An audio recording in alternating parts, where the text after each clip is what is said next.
Buenos días, soy Elías Barahona y les explicaré el circuito monetario y el multiplicador del gasto basándonos en la herramienta fundamental de la macroeconomía post-keynesiana. Específicamente, hoy estudiaremos las matrices de balance y los flujos de transacciones bajo el enfoque de consistencia de stock-flujo, desarrollado por los economistas Godley y Lavoie en el capítulo 2 de su obra. El objetivo de esta presentación es aprender a mirar a la economía como un sistema completamente integrado. Muchas veces cometemos el error de analizar la producción y el empleo por un lado y las finanzas y las deudas por el otro, como si fueran dos mundos totalmente independientes. Hoy demostraré que la economía real y la economía financiera están unidas de forma indestructible por las leyes de la contabilidad macroeconómica. Aprenderemos a leer las herramientas que nos permitan asegurar que en nuestro análisis no queden cabos sueltos ni contradicciones teóricas. Comencemos analizando la anatomía de la matriz de balance, la cual funciona técnicamente como fotografías de stock. Cuando los economistas hablamos de un stock, nos referimos a la cantidad de algo acumulado en un momento exacto del tiempo.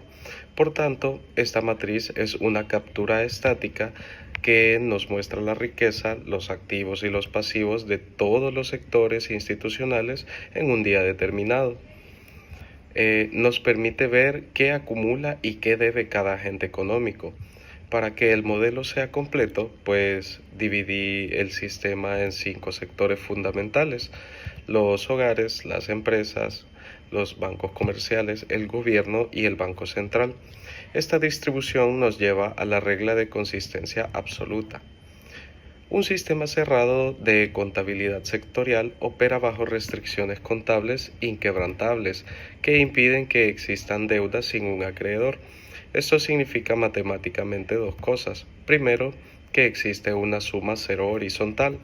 Cada activo financiero registrado con signo positivo tiene un pasivo exactamente idéntico con signo negativo en otro sector. Si tú tienes un billete en tu bolsillo, por así decirlo, es tu activo, ese billete es una obligación de deuda del Banco Central que emitió ese billete. Segundo, la matriz de cuenta con el patrimonio neto.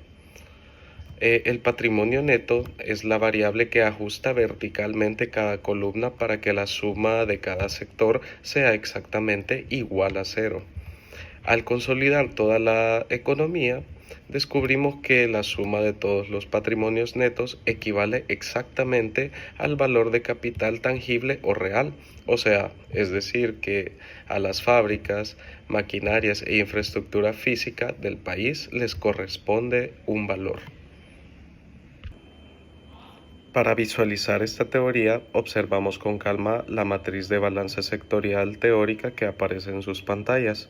En esta tabla, pues como podrán notar, los signos positivos representan activos financieros o físicos, mientras que los signos negativos representan pasivos, deudas u obligaciones de patrimonio. Vamos a analizar fila por fila de forma corrida para entender su lógica. La primera fila es el capital tangible, que es un activo físico. Vemos que está en posesión de los hogares y de las empresas, sumando un valor positivo total al final de la línea. La segunda fila son los bonos del gobierno.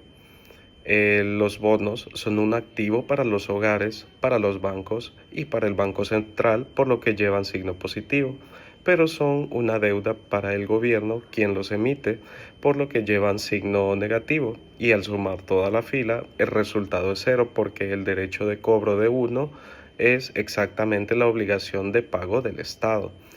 Lo mismo ocurre en la tercera fila con el efectivo. Es un activo para los hogares y los bancos, pero es un pasivo emitido por el Banco Central. En la cuarta fila vemos los depósitos bancarios, que son un activo para las familias, pero representan una obligación financiera o pasivo para los bancos comerciales. La quinta fila detalla los préstamos, que son deudas con signo negativo para los hogares y las empresas y un derecho de cobro positivo para los bancos. Finalmente, Las filas de las acciones de empresas y acciones de bancos muestran cómo la propiedad de estos negocios pertenece a las familias en forma de activos, compensando el pasivo de capital de las instituciones. Y por último, en la última fila, el patrimonio neto absorbe verticalmente todos los datos de la columna y pues esto asegura de forma matemática que la riqueza financiera neta se cancele a nivel global, dejando como único residuo el capital tangible de la economía.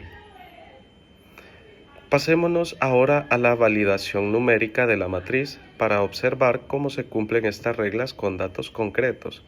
Revisemos los números fila por fila. El capital tangible suma un total de $700 repartidos en 400 para los hogares y 300 para las empresas. En los bonos del gobierno vemos que el Estado tiene una deuda total de $200. Esos $200 están distribuidos como un activo de $100 en los hogares y 50 en los bancos y 50 en el Banco Central. 100 positivo menos 200 negativo más 100 de la banca suman exactamente 0 de forma horizontal. En la fila del efectivo, el Banco Central ha emitido $100, los cuales están guardados como activos. $80 en manos de las familias y $20 en la reserva de los bancos comerciales. Para los depósitos, pues las familias poseen $250 acumulados en sus cuentas, lo cual pues representa exactamente el pasivo de $250 que tienen los bancos la obligación de respaldar. En los préstamos, los bancos comerciales registran un activo a su favor de $250. Este dinero es la suma de las deudas del sector privado, $120 que deben los hogares y $130 que deben las empresas.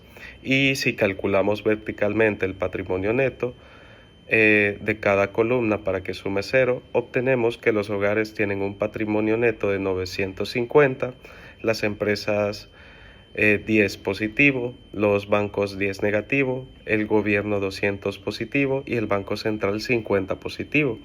Al realizar la verificación final, la suma de todos los patrimonios netos pues nos da exactamente menos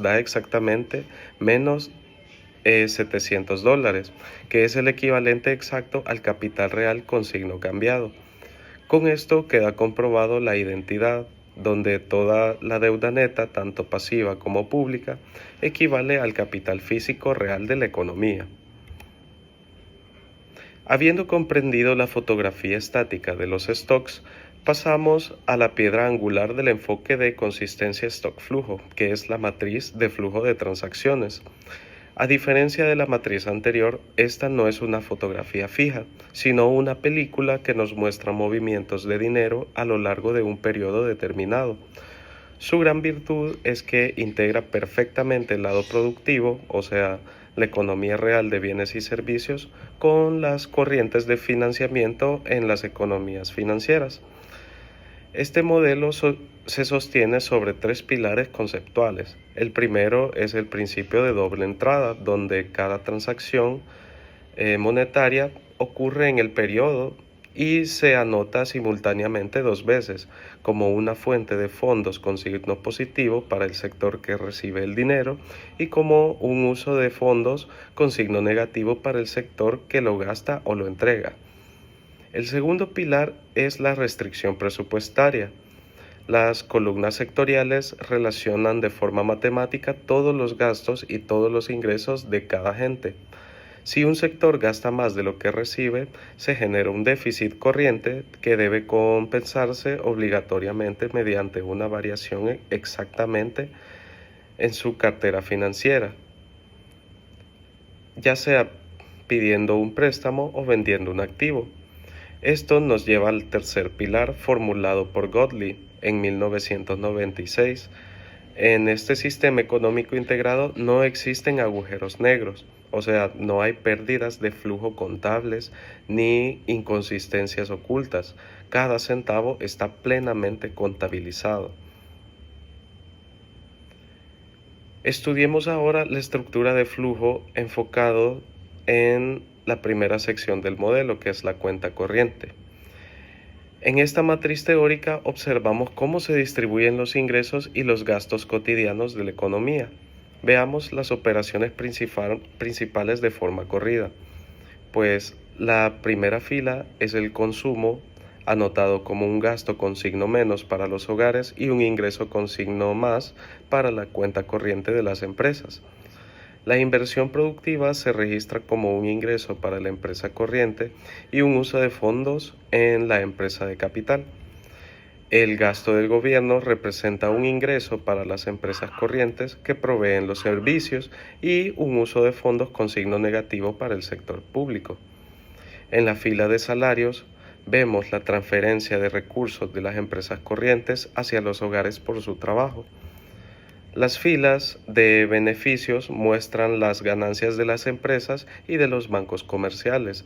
Se distribuyen de regreso a las familias en forma de dividendos, retornando una porción para acumulación de capital por su parte.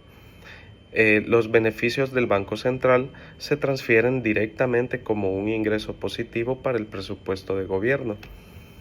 Un aspecto sumamente riguroso de este enfoque con las filas destinadas a los pagos de intereses. En los modelos de consistencia stock-flujo, los flujos de intereses corrientes se calculan de manera estricta multiplicando la tasa de interés conceptual por el stock de deuda acumulado en el periodo anterior. Así vemos cómo los intereses de préstamos, los intereses de los depósitos bancarios y los intereses de los bonos de los gobiernos se pasan pegándose entre los sectores. Y finalmente la fila de impuestos muestra la extracción de recursos que realiza el gobierno sobre los hogares, las empresas y los bancos. De forma horizontal, cada una de estas sumas es exactamente cero, garantizando que el origen y el destino de cada flujo corriente coincida plenamente. Analicemos ahora la segunda sección de la matriz, que es la cuenta financiera.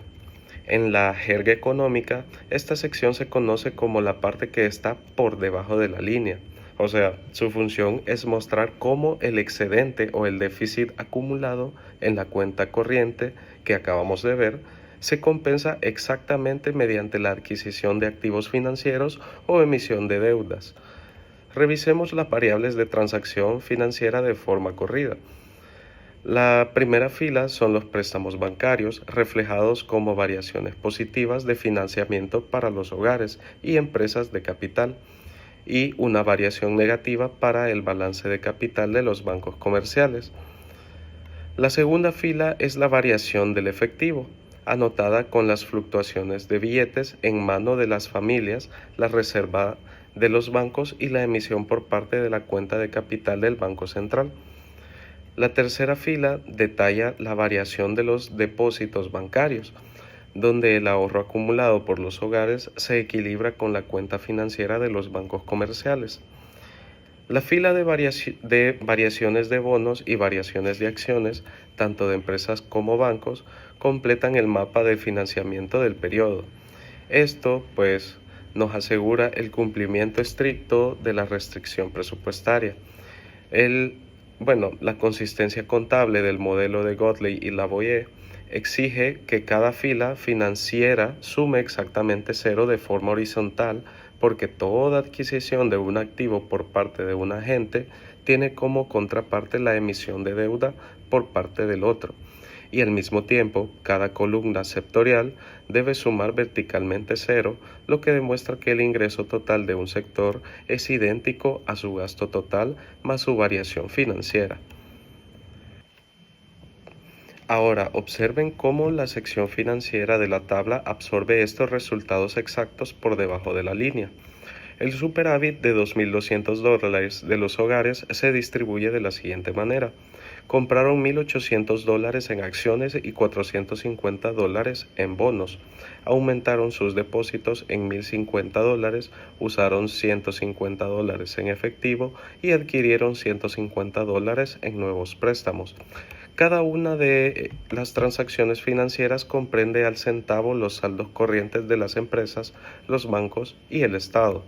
Al realizar la verificación vertical de la suma total, donde el debe ser igual a cero, el resultado de cada una de las columnas sectoriales es un cero absoluto.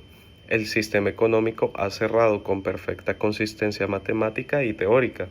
Y eso ha sido todo. Muchas gracias por su atención y nos vemos en el siguiente video.